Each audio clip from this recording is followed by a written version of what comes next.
Hey everyone, my name is Nick. This is my first time ever doing anything like this. Sort of. I've done stuff before, but I took them off because I wasn't happy with them. Anyway, I've never done anything like this. I'm going to be reviewing American Idol for the whole season, hopefully. And last night was the first live show. It was the top 13 guys. And overall, I was pretty impressed with them. I have some notes here that I kind of took. Overall, I was impressed. Only 5 guys can move on. Honestly, there were 7 of them that I think could be moving on. So it was tough trying to only vote for 5 because that's my rule. They only putting 5 through. I only vote for 5. So I'm just gonna rank them worst to first, and just get right into it. The worst. This is pretty much a no-brainer. Eben Frankowitz, and I'm just thinking. This kid just barely made it over David Leathers, who they showed at his audition. He actually beat Scotty McCreery, last year's winner, in a talent contest. So, in some form of logic, Eben is better than Scotty. No. That's what happens when a kid who looks like Bieber tries to sing Adele. It's an absolute disaster. It was just bad, and for once, Vote for the Worst actually got it right. They are supporting him. He was absolutely the worst. I agree with him for once. By the way, I hate that website. Anyway, 12. This is one I didn't expect to have so low. Jeremy Rosado. I like him. He seems like a really nice kid, but that performance was just so boring. That's one of those songs you need to connect with the audience. Otherwise, you put them to sleep. I was practically asleep throughout that. It was Gravity from Sarah Bareilles. That's a song you need to really connect with, or you're just gonna bomb. And I didn't like it at all. Number 11, Chase Likens. I hadn't seen this guy even once before that he was put in the top 24. At least I don't remember seeing him, and I don't think I'll be seeing him again. It wasn't terrible, but nothing special either. It sounded like he was trying to force it. He was trying too hard to be the next Scotty McCreery. Just not gonna happen.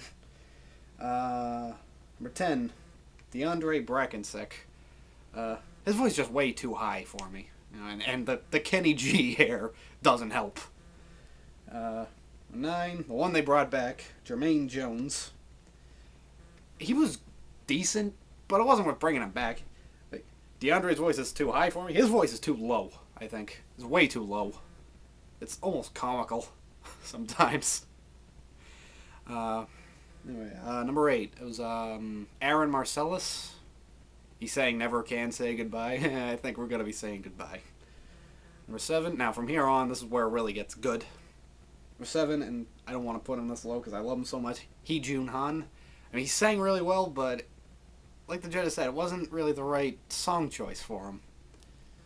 It was Angels from Jessica Simpson, I think. Yeah. It wasn't as good as it could have been. He definitely could have picked about 100 better songs, at least. Anyway, number 6, another one. I don't want to put him so low. Joshua Leday. I really like him. Because, he's like Jacob Lusk from last season, except I don't think I'm going to be hating Joshua Ledette, I guess it is now. But who knows? I didn't think I'd hate Jacob as much as I did at first. He started off really well, but that went downhill pretty fast. Number 5, Adam Brock. Now, he said that I've been told that I have a large black woman trapped inside me.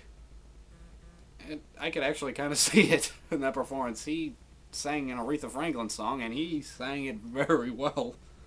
I was really surprised that he sang it so well. So, yeah, Adam, I like the guy. He gave a good performance. He's a likable guy. I think he's in. Number 4, Reed Grimm. I heard he was singing Moonlight Jagger. I'm like, oh, God. I hate that song so much. Which is weird because I love Maroon 5. But he came out, he changed up the song completely, which is good because, it didn't look like itself. And I didn't want it to. And he did his trademark weirdness with the drums. And it was really good. It all worked really well. Number 3, Philip Phillips. You're never going to forget that name. Sang a Phil Collins song. And what really surprised me was that, relatively speaking, he got the harshest criticism of the night from the judge, or one of the harshest. I mean, they weren't like, oh man, that was terrible, dog. But, like, they're just like, eh. I'm thinking, you praised so many other performances. You're giving him crap? Like, what? It makes no sense. Number 2, Creighton Fraker. I really like him. He's like a bohemian Justin Timberlake, if that makes any sense. But I'm worried about him. He didn't really have much airtime before the finals. I mean, he had some, but not a lot. And I'm really worried about him. I don't think he's gonna get through. I hope he does, and I'll be ecstatic if he does. But I don't know. And the best, Colton Dixon. And I thought with him, supposedly, I mean, it might have been staged. Supposedly he didn't want to try out. Well, if he didn't, then he definitely wasn't phoning it in last night like he probably could have been. He sang a Paramore song. It was like 3 different performances in one. Like, first just him playing the piano, then he was getting up, he's moving around like James Durbin from last season. And then he goes back to moving around on the piano. So, yeah, James Durbin was my favorite contestant from last season. Colton reminded me of him, and if you can do that, then you got a thumbs up. My prediction, like I said, any of my top 7 guys, Phil, Joshua, Heejun, Colton, Adam, Reed, and Creighton, 5 of them are going to be through. I hope. Honestly, I think the 2 who won't are, I hate to say this, Creighton and Joshua. But I think they could both get saved as wild cards. At least, I hope so. So, I'll be back again tomorrow with my recap of the top 12 girls. It doesn't seem fair they brought an extra guy back, but they couldn't bring an extra girl, but whatever. So, yeah, that's it for now.